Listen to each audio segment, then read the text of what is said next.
agitación política, de revueltas y demás, pues siempre hay una clase que dice, bueno, necesitamos una mano dura, un dictador que ponga orden a esta situación.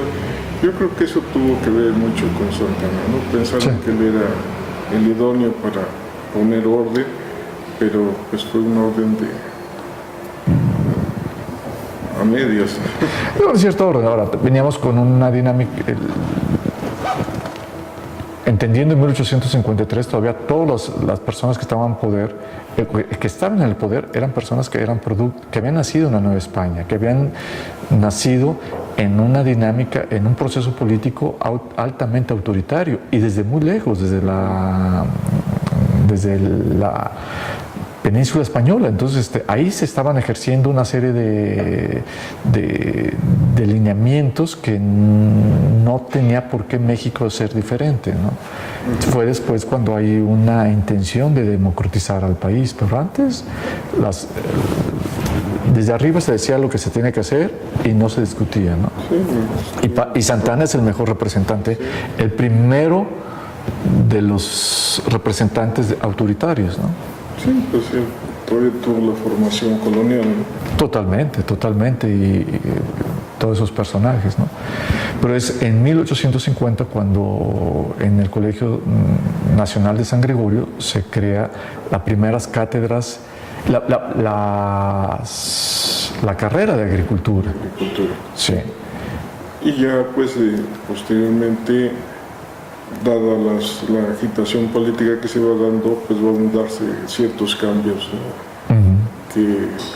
que no hacen que esta escuela tenga una estabilidad, como tampoco la tiene el país.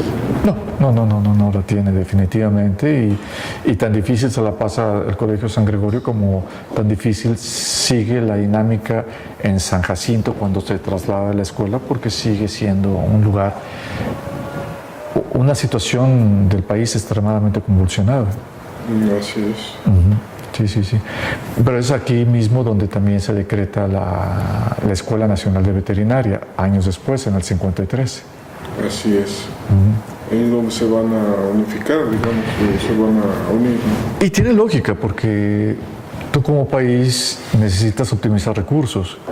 ¿Y para qué crear una escuela de agricultura y una de veterinaria diferentes, con diferentes presupuestos, diferentes profesores, cuando las puedes tener juntas y optimizar los recursos en un tronco común o con profesores compartidos para esas dos escuelas?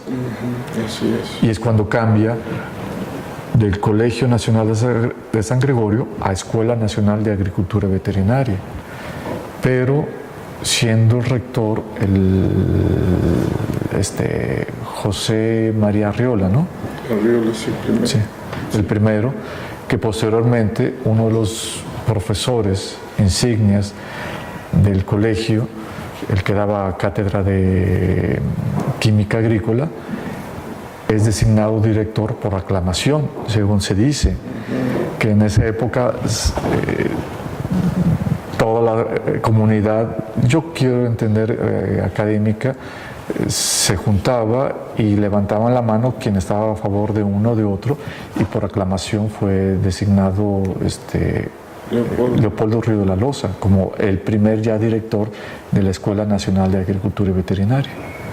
Sí, y ahí también se refleja la división de los partidos políticos, ¿no? Que era el Partido Conservador y el Partido Liberal. Y se refleja pues hasta en las materias que se imparten, ¿no? Es decir, fundamentalmente los liberales quieren que sea laica y los conservadores que se conserve la clase de religión. De hecho, en los primeros planes de estudios de las carreras se tiene clase de religión, y en la plantilla que tienen hay un capellán que estaba supervisando la moral y buenas costumbres de los estudiantes. Y Leopoldo Río de la Loza responde a esa dinámica y se preocupa que cuando ya desaparece la clase de religión, que la moral de los jóvenes se fuera a decaer. Situación que me da mucha... situación que Que es curioso porque ese discurso lo vienes escuchando en diferentes épocas y yo creo que actualmente con todos los cambios hay, sigo escuchando la inquietud de los profesores actuales de que la moral cada vez va más abajo. No sé qué tan real estemos tan abajo o nomás bajemos, o normalmente bajamos o subimos de acuerdo a nuestra edad. Entre más jóvenes son más liberales, entre mayores son más conservadores y vemos que la moral baja y nuestra percepción de la moral es la que cambia, no la moral propiamente de los jóvenes, que sigue siendo la misma de aquella época y de esta época, ¿no?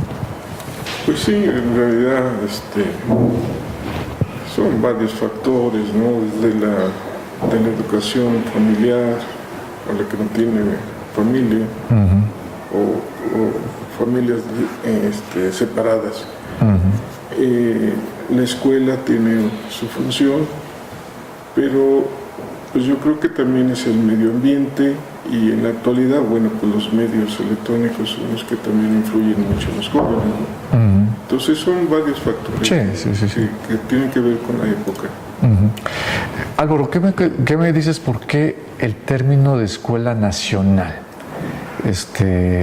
¿Por qué no nomás escuela de ingeniería o escuela de agricultura? ¿Por qué se impone el término nacional? ¿Tienes ubicado esta parte?